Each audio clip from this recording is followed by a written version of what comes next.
Welcome to Knowledge Base. Let us look at this very interesting question. We are given the fraction x over 4 multiplied by 3 whole number 1 all over x equals 5 over 2. Our target is to find the value of x. So these are the fractions multiplying each other with an unknown x at the numerator here and denominator here.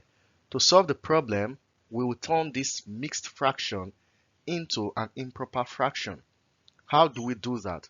We do 3 times x plus 1 all over x. That is how we turn mixed fractions to improper fractions, right? So we're just going to do that.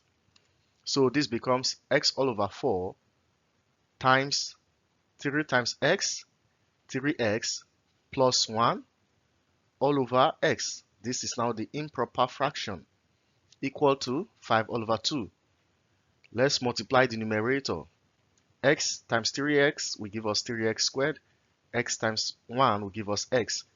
So we have 3x squared plus x all over 4 times x. 4x equals 5 all over 2. From here, we cross multiply. 2 multiplies this and 5 multiplies this. So that we have 2 into 3x squared plus x equals 5 times 4x, 20x. Let's expand this bracket. 2 times 3x squared gives us 6x squared plus 2 times x gives us 2x, and that is equal to 20x. This is a quadratic equation because the highest power of x here is 2, or the highest power of the unknown is 2. To solve this, we need to bring in the 20x to the left-hand side and equate everything to 0 by subtracting 20x from both sides of the equation. So we have 6x squared plus 2x minus 20x equals to 0.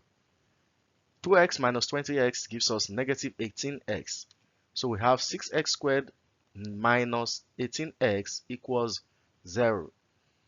We can factor out 6x from the left hand side because 6x is common to this 6x squared and it's also common to 18x. If we factor out 6x, we're going to obtain 6x into 6s divides 6x squared. We're left with x minus 6s into negative 18x. We are left with negative 3. Everything equals 0. What it means is that either x minus 3 is equal to 0 or 6x is equal to 0. One of these two must be 0 for this equation to be correct, or both of them must be 0. So from here, it means x is equal to 3 or x is equal to 0. But we know that if we put 0 here, it means the fraction becomes undefined. Since 0 cannot be at the denominator of a fraction, it means x equals to 0 is unsuitable and it will not be acceptable in this situation. If we discard it, then x will be equal to 3. So the value of x for which this equation is correct is 3.